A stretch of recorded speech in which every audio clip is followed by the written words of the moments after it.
Eh, Me tocó a mí ver lo que es las epístolas, que son las preguntas hermenéuticas del libro de Gordon Free y Douglas Stuart. El libro es Lectura Eficaz de la Biblia.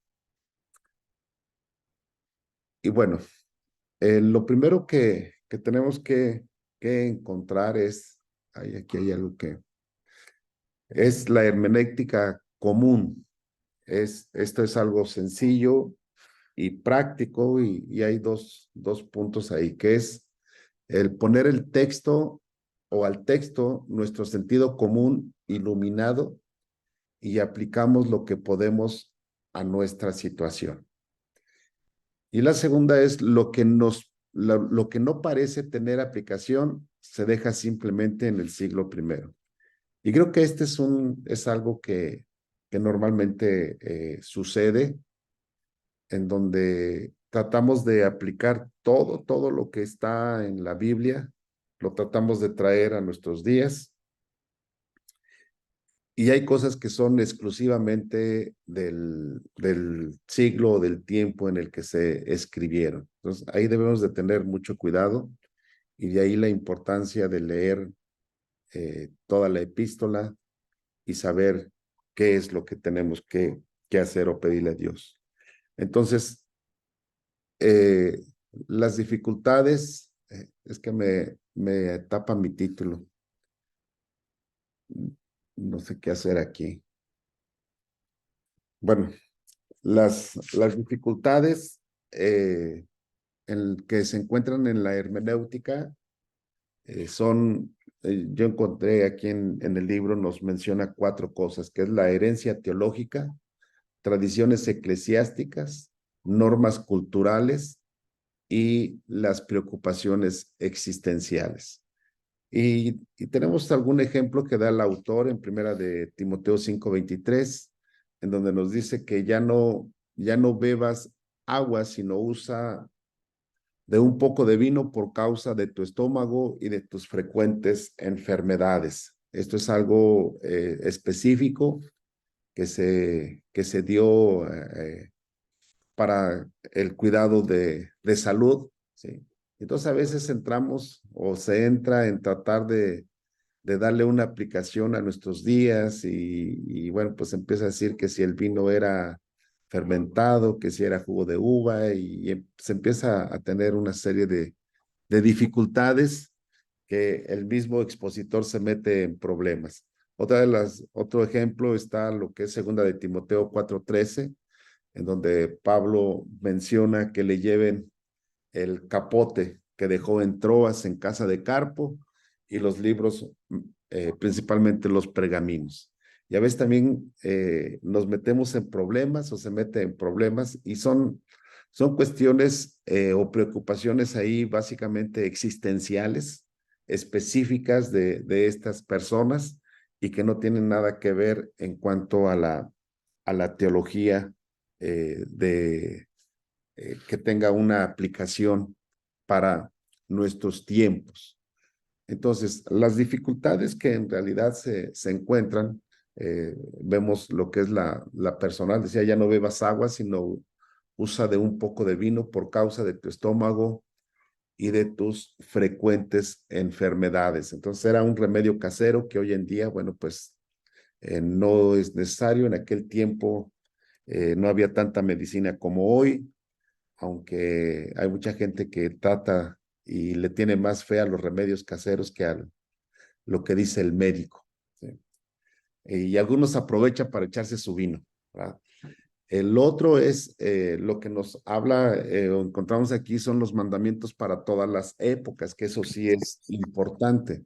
Segunda de Timoteo 3:14-16 dice, pero persiste tú en lo que has aprendido y te persuadiste sabiendo de quién has aprendido y que desde la niñez has sabido las sagradas escrituras, las cuales te pueden hacer sabio para la salvación por la fe que es en Cristo Jesús. Toda escritura es inspirada por Dios y útil para enseñar, para redarguir, para corregir, para instruir en justicia. O sea, esta palabra es una palabra sí se puede traer a nuestros días, sí es una palabra que podemos aplicarla, ya que no es exclusiva para una persona ni para un tiempo. Esa es una palabra que está escrito en el presente continuo y que en realidad tiene un mensaje para, para nosotros. Entonces ahí es donde debemos de empezar o de tener cuidado de lo que estamos leyendo ¿Lo tienes por casualidad ya desde el baño allí, para por saber favor? si es, Ah, gracias. eh, es cultural de aquellos tiempos o tiene un mensaje actualizado a nuestros días. La parte cultural está lo que es en Primera de Corintios 11, 14, 15, donde nos dice que la naturaleza misma no os enseña que que al varón le es deshonroso dejarse crecer el cabello. Por el contrario, a la mujer dejarse crecer el cabello le es honroso, porque en lugar de velo le es dado el cabello. Bueno, y aquí, precisamente en este tema, creo que es un punto en donde los puntos de vista de la iglesia cristiana, hablemos específicamente de la iglesia evangélica, pues es en donde hay muchas o hay diferencias en si actualmente la mujer debe de utilizar velo, si no debe utilizarlo, si se lo tiene que cortar, si lo tiene que dejar largo, si el hombre se debe dejar el cabello largo, traerlo corto. Y bueno, en realidad esto es cultural, es de aquellos tiempos en donde se buscaba que las mujeres, de acuerdo a su cultura, pues tenían que no cortarse el cabello y además tenían que cubrirse el cabello. Entonces, esto no debe de quitarnos el sueño, a lo que yo entiendo que el autor está diciendo, no debe quitarnos el sueño en cuanto a si eso implica salvación o no. En realidad es algo que, de acuerdo a las culturas hoy en día, pues no es algo de fondo, como otra de las cosas que se habla en cuanto a la ropa, pantalón de las mujeres, que si lo pueden o no usar. Y bueno, pues también en aquel tiempo creo que ni los hombres usaban pantalón, entonces si nos vamos a eso, entraríamos en problemas muy serios y creo que esto hasta ha sido causal de divisiones o de gente que sale de la iglesia. Entonces, esto es lo que nos lleva a la hermenéutica, que debemos de entenderlo. Tradiciones eclesiásticas, en 1 Corintios 14, 34, 35, dice, vuestras mujeres callen en las congregaciones porque no les es permitido hablar, sino que estén sujetas como también la ley lo dice. Y si quieren aprender algo, pregunten en casa a sus maridos, porque es indecoroso que una mujer hable en la congregación. Y aquí, en realidad, había un problema, o por eso habla de tradiciones eclesiásticas, y de acuerdo a lo que la Biblia nos enseña y también el autor, nos dice que en realidad había un problema en donde, pues, cuando las mujeres empezaron a hablar, y sobre todo ahí en Corinto, eh, pues ellas lo que estaban provocando era ciertas disensiones, ciertos problemas, y que el apóstol Pablo dice, bueno, pues ustedes manténganse calladitas, esténse quietas y no hablen. En realidad hoy en día podemos ver que la mujer predica, la mujer tiene otras funciones dentro de la iglesia, y que bueno, pues este pasaje bíblico también es algo que se dificulta en cuanto a la hermenéutica de cómo interpretar este pasaje bíblico. Los compromisos teológicos, Romanos 8:30 nos dice, y a los que predestinó, a estos también llamó, y a los que llamó, a estos también justificó, y a los que justificó, a estos también glorificó. Entonces, ahí también tenemos problemas que si ya están predestinados, en cuanto a la predestinación, si ya está predestinado, pues ya qué sentido tiene que yo busque a Dios y a lo mejor yo no estoy predestinado, y entonces pues ya no tiene caso, ya Dios tiene a sus escogidos. Y volvemos a lo mismo, son problemas en donde a veces hacemos o pensamos que esos compromisos teológicos ya están hechos y que ya no hay una manera de cambiar. Lo mismo Colosenses 2, 11, 12 nos da otro ejemplo. En él también fuisteis circuncidados con circuncisión no hecha a mano, al echar de vosotros el cuerpo pecaminoso carnal en la circuncisión de Cristo, sepultados con él en el bautismo, en el cual fuisteis también resucitados con él mediante la fe en el poder de Dios que le levantó de los muertos. Bueno, pues también en esto hablamos de la parte de la circuncisión, si es si, bueno, en aquel tiempo Pablo tuvo un problema y le dijeron, bueno, pues sobre todo con Timoteo, le dijo, pues pásalo a cuchillo porque pues él es extranjero y él no puede estar así. Entonces, era cuestión de alguna manera cultural hoy en día para que nosotros seamos cristianos, principalmente los hombres, pues no necesitan pasarnos por el cuchillo a menos que el médico determine que la persona necesita ser circuncidada.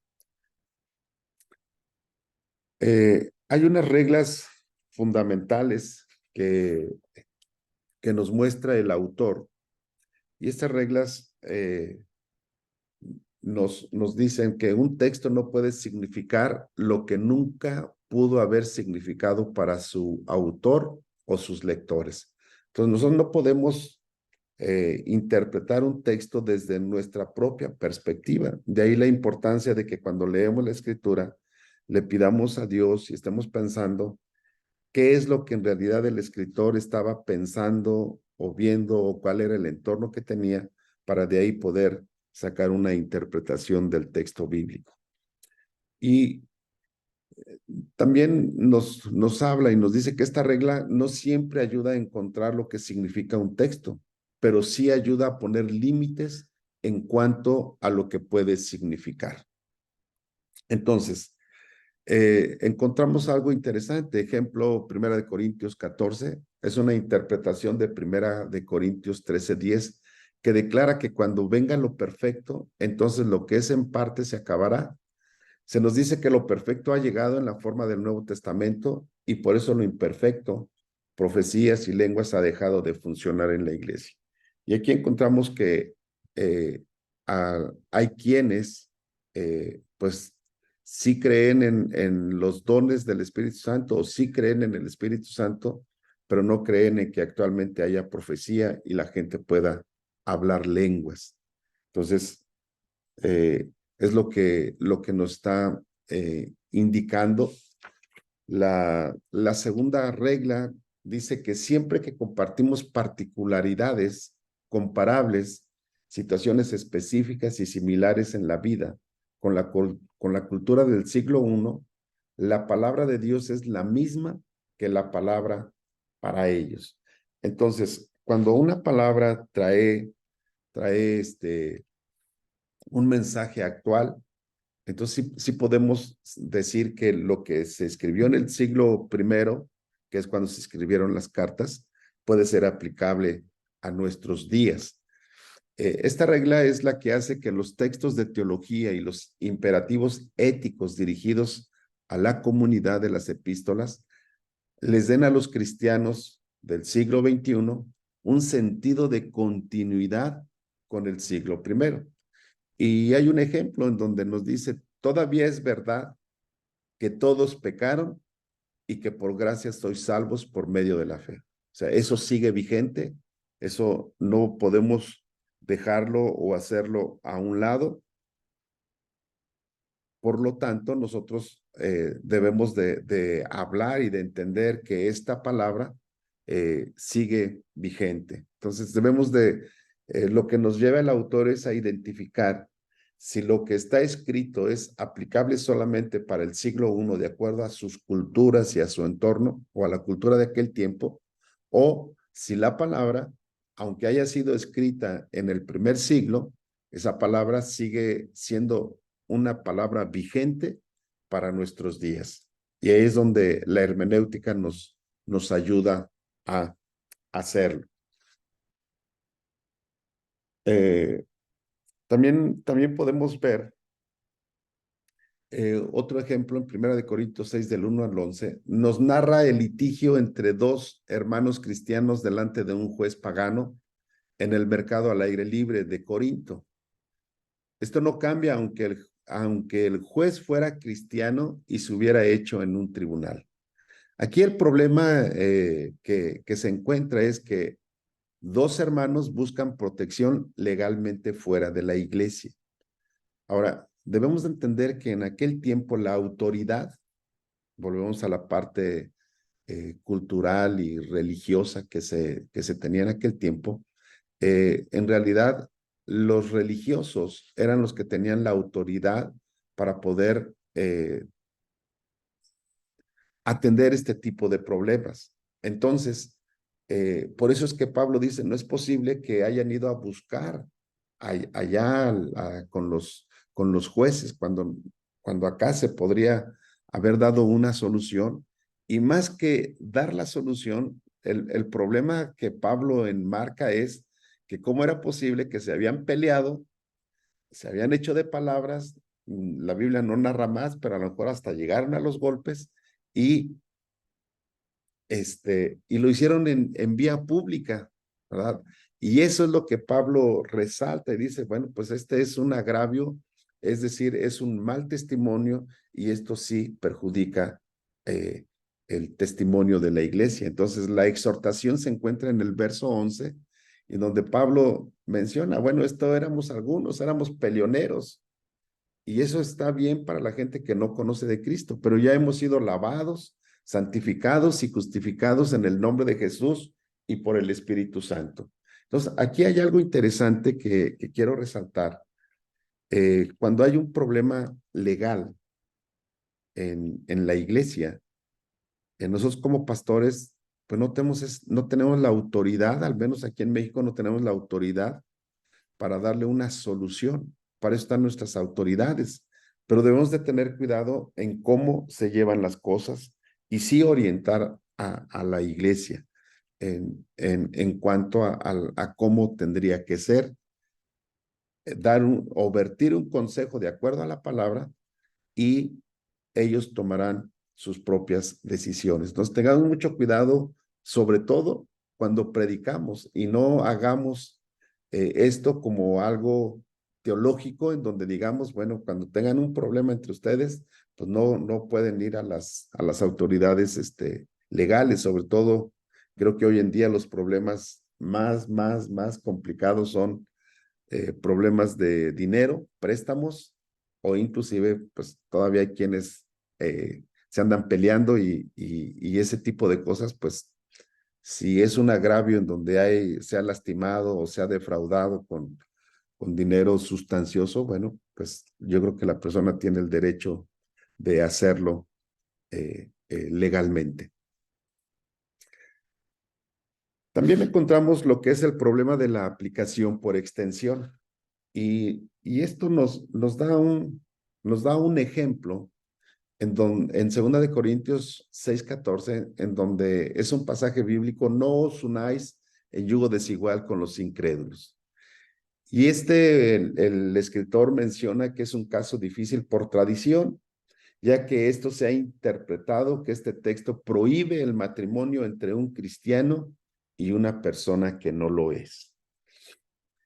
Y bueno, esto yo lo viví de niño, esto lo vi, y la verdad es que siempre me hacía así como ruido en la cabeza, porque mi hermana, una de mis hermanas, tengo dos hermanas, se casó con una persona inconversa. Y bueno, pues resultado, en la iglesia fue sancionada, porque de alguna manera se decía que se unió en yugo desigual. Pero la gracia de Dios es que mi cuñado hoy es cristiano.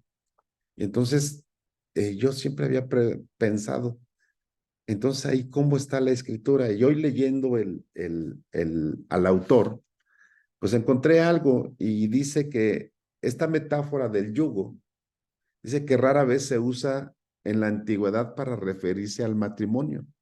Y no hay nada en el contexto que permita el enfoque del concepto matrimonial. Entonces, en realidad, cuando se ha dicho que dos personas no se pueden casar si uno es cristiano y el otro es inconverso, o sea, no aplica en esta parte de la Biblia, aunque se ha utilizado como algo teológico que debemos de tener cuidado. O sea, no quiero decir que no se tenga cuidado. En realidad, yo le digo a los muchachos, si quieres ser feliz y llevar una vida más llevadera, pues busca una persona que comparta tus mismas ideas y comparta tu fe. Sí, pero eso no quiere decir que no se pueda hacer. Hoy así lo entiendo. Y la Biblia, el autor nos dice, y si vamos a la Biblia, nos muestra que en realidad, cuando habla del yugo desigual, el contexto nos habla de que no debemos de ser partícipes o de estar jugando al cristiano y estar compartiendo idolatría. Entonces, y el apóstol Pablo hace y habla de la prohibición de la asistencia a las fiestas idolátricas en 1 Corintios 10, 14, 22, y nos dice que en realidad lo que la escritura nos está indicando es, nos exhorta a huir de la idolatría.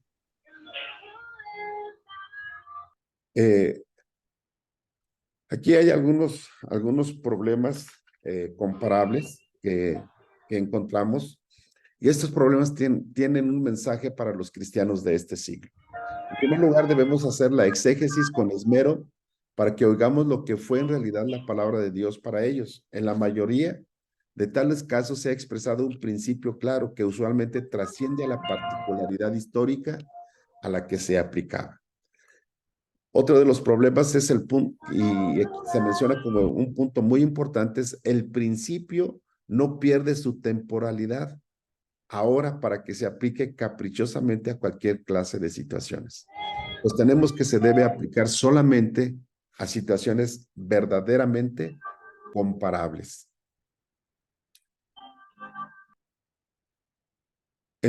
Aquí tenemos algunos casos que se nos da y lo que las epístolas indican específicamente como asunto indiferente todavía puede considerarse como tal lo que es la comida, la bebida y días de fiestas, entre otros. Los asuntos indiferentes no son de inherencia moral, sino cultural, aunque se desprenda de una cultura religiosa. Los asuntos que tienden a diferir de cultura a cultura, por lo tanto, aún entre verdaderos creyentes, usualmente se puede considerar como asuntos indiferentes. Por ejemplo, la manera de vestir varía de una cultura a otra. Y bueno, algo conocido es los escoceses, pues los más hombres, que son los del ejército, pues andan con falda. Pero eso es su cultura. Yo no me imagino al ejército de Colombia o de México con falda. Serían a lo mejor el hazme reír de la gente. Pero Escocia es su uniforme de gala. Entonces es cultural. La lista de pecados en las epístolas en Romanos 1, 29, 30, 1 de Corintios 5, 11, 6, 9 y 10 y 2 de Timoteo 3, 2 al 4 nunca incluyen los equivalentes del primer siglo de las cosas que mencionamos antes. Además, tales equivalencias nunca se incluyen en las varias listas de imperativos cristianos. Es decir, aquí se habla de una forma de vida en donde habla precisamente déjenme dejarlo así para no entrar en detalle, de lo que es la moral de Dios. Y cuando habla de la moral de Dios, eso está vigente hoy en día. Los problemas que se encuentran en lo que es en la relatividad cultural son varios y las epístolas son documentos ocasionales condicionados por el idioma y la cultura, dirigidos a situaciones específicas del siglo primero. Eso es lo que debemos de entender, que todas las epístolas fueron escritas de acuerdo a las condiciones en el idioma y la cultura a quienes fueron dirigidos. Ahora, hay situaciones específicas de las epístolas que están tan condicionadas por el fondo histórico del siglo primero que todos reconocen que tienen poca o ninguna aplicación personal como palabra para nuestros días. Ejemplo, traer el capote de Pablo de la casa de Carpo a Troas. Eso no tiene nada teológico, es un encargo y es eso, un encargo. 3, hay textos que están enteramente condicionados por el fondo del siglo I, pero la palabra para ellos se puede traducir a ambientes nuevos, aunque comparables. 4, es posible que otros textos, aunque parezcan que tienen particularidades comparables, también estén condicionados por el fondo cultural del siglo I y hay que traducirlos a fondos nuevos o solamente dejarlos en el primer siglo. Entonces, esto es interesante porque lo que nosotros tenemos que comprender es que muchas veces nosotros mismos nos metemos en problemas por querer sacar una esencia teológica de las escrituras. Y muchas de ellas, pues no es así. Entonces, el tiempo creo que me va ganando, pero espero poder tener. La cultura y la que trasciende su fondo original al origen de la relatividad cultural. En primer lugar, se debe de distinguir entre el núcleo del mensaje de la Biblia y lo que sea dependiente o periférico de él. Entonces, tenemos que entender y ver cuál es la esencia del mensaje y qué es las cosas que se pueden desprender, pero que no distorsione el mensaje propio de la Escritura. 2, de modo similar, hay que estar preparado para distinguir entre lo que el Nuevo Testamento mismo considera intrínsecamente moral y lo que no. Por ejemplo, las listas de pecados nunca contienen cosas culturales. Algunos de los pecados pueden ser más prevalentes en una cultura que en otra. El ejemplo, el adulterio, la idolatría, borracheras, homosexualidad, robo, avaricia, etcétera. Eso lo encontramos en 1 Corintios 6, 9 al 10. Eso en la mayoría de culturas, si es que no en todas, en unas con más severidad que en otras. Por ejemplo, el adulterio en algunas culturas hoy todavía se trata con la muerte, ¿sí? La homosexualidad, veíamos ahora que fueron el mundial de restricciones que se tuvieron en aquel país, principalmente en cuanto a la homosexualidad, a la borrachera y hacer desmanes en la vía pública. Y por el contrario, lo que es el lavamiento de pies, el beso santo o el ósculo santo, como la Biblia lo menciona, que las mujeres se cubran la cabeza para orar y profetizar, el celibato, son asuntos intrínsecamente relacionados con la moral. Eh, Seguramente ustedes lo recuerdan, cuando se inició el saludo con beso era muy mal visto y hoy es normal que la gente se salude con beso, pero eso no tiene nada que ver en cuanto a la esencia de lo que es la palabra de Dios. ¿Que algunos abusan? Sí. 3, se debe tomar buena nota de las partes donde el Nuevo Testamento tiene un testimonio uniforme y constante y donde muestra diferencias. Amor con respuesta, aquí hay dos cuestiones en cuanto a la ética. Dice, amor con respuesta ética fundamental del cristianismo. Es decir, debemos demostrar el amor de Dios. Y la ética personal del desagravio, la maldad de las contiendas, odio, asesinatos, robos, homosexualidad, borracheras, inmoralidad sexual, etcétera. Ahora, es importante distinguir dentro del Nuevo Testamento entre el principio y la aplicación específica. Primera de Corintios 11, 2 al 16, en los versos 7 al 10, nos habla de principios convencionales de cómo nosotros debemos de adorar o cómo se debe de llevar una liturgia, que es lo que Pablo habla en cuanto a cómo hacerlo. Pero los versos 6, 13, 14 y 16 habla de no contender por cuestiones como es el cabello de la mujer y porque si se debe o no taparse la cabeza.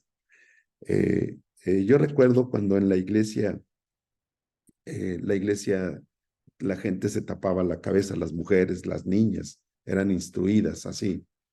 Y recuerdo que cuando llegaron nuevas iglesias cristianas a Pachuca, pues no se tapaban la cabeza y me di cuenta de algo, esto es algo real, empezó a haber rebeldía en la gente, en las mujeres, inclusive en la iglesia, las mujeres, vamos a decir, piadosas de la iglesia, estoy hablando de actualmente, no sé si fue por ellas o fue por instrucciones del pastor, tenían velos y cuando una mujer llegaba y no se ponía el velo, llegaban y le ponían el velo. Eso provocaba enojo y bueno, provocó muchas cosas que lejos de ayudar se volvió un problema, ¿no? Y esto es lo que la Biblia nos está indicando, que debemos de en realidad aplicarnos y hablar más sobre las cosas que es lo fundamental en la iglesia. Tener cuidado en cuanto se puede hacer para determinar las opciones culturales abiertas para cualquier escritor del Nuevo Testamento. Ejemplo, la homosexualidad. La Biblia lo afirma y también lo condena desde el Antiguo Testamento y en el Nuevo Testamento toma una posición única contra ella. Pero no es lo mismo con la esclavitud como sistema hacia el Estado. Es decir, en aquel tiempo nadie denunciaba la esclavitud como un mal y la función de las mujeres. ¿Sí? Uno debe mantenerse alerta a las posibles diferencias culturales entre el siglo I y el actual, que algunas veces no parecen obvias. Nos da un ejemplo en 1 de Timoteo 2, 9 al 15, la función de las mujeres en la iglesia moderna. Y Romanos 13, 1 al 7, sujetarse a toda autoridad incluye autoridades civiles. Entonces, la función de la mujer en la iglesia moderna, pues encontramos que si puede o no predicar, que si puede o no subirse a lo que es la parte del púlpito y hacerlo, que si lo puede hacer abajo. En la iglesia anterior donde yo estaba, cuando empezaron a dar oportunidad que las mujeres predicaban, bajaron o hicieron un púlpito diferente y ese lo ponían abajo y ahí podían hacerlo las mujeres. Entonces, son cuestiones que a veces queremos enmarcar y que la Biblia no nos da una esencia de qué es lo que se tiene que hacer, sino que ya cada quien, de acuerdo a su teología, a su interpretación, lo hace y lo impone, o no lo impone, sino lo asume que así es y lo enseña a la iglesia. Finalmente, hay que ejercer la caridad cristiana en este punto. Los cristianos debemos reconocer las dificultades, comunicarnos, tratar de definir algunos principios, que es amar a aquellos con los cuales tenemos diferencia y estar dispuestos a pedir perdón, si ese fuera el caso. Creo que esto es algo muy interesante. Amar y pedir perdón si es necesario. Hay dos asuntos actuales allí. El ministerio de las mujeres, la función de las mujeres en la iglesia como maestras o proclamadores de la palabra.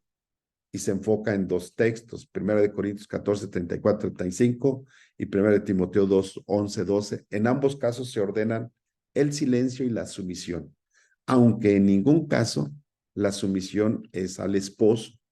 Esto es, son pasajes que se ponen en donde nos hacen reflexionar de nuestras posturas teológicas.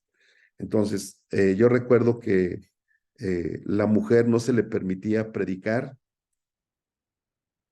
pero las mujeres sí eran las que asumían el rol de maestras de niños. Y si somos muy enfáticos y directos, el enseñar a los niños es predicarles a los niños. Y a ellos sí se les podía hacer y en la iglesia no. La exégesis de las 3 epístolas pastorales de Pablo prueba la relatividad cultural. Primera de Timoteo 2, 11, 12. Ciertas mujeres estaban causando problemas en la iglesia de Éfeso. Por eso se les prohíbe que hablen. Primera de Timoteo 5, 11, 15. Segunda de Timoteo 3, 6 al 9. Y parece haber contribuido mucho a la entrada de los maestros falsos allí. Bueno, y esto hoy en día, si un hombre está provocando, causando problemas en la iglesia cuando está predicando, creo que como pastores tenemos la autoridad para silenciarlo, y si está dando un mensaje falso, una teología falsa, pues también tenemos la autoridad para decirle que no puede estar predicando. Entonces, esto no es solamente para las mujeres hoy en día, sino aún los hombres pueden estar haciendo cosas incorrectas. Como se encuentran mujeres que enseñan, Hechos 18:26, ahí hay mujeres que enseñan, mujeres que profetizan, Hechos 21:8, Primera de Corintios 11:5, y en otras partes del Nuevo Testamento es muy posible que Primera de Timoteo 2:11-12 hable de un problema local.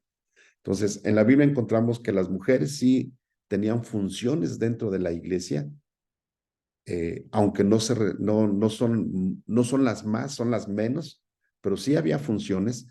7, la cuestión de la homosexualidad, no obstante, es muy diferente. En este caso, las normas están en contra de su relatividad cultural. La Biblia da testimonio constante y uniforme contra la actividad homosexual por su maldad e inmoralidad.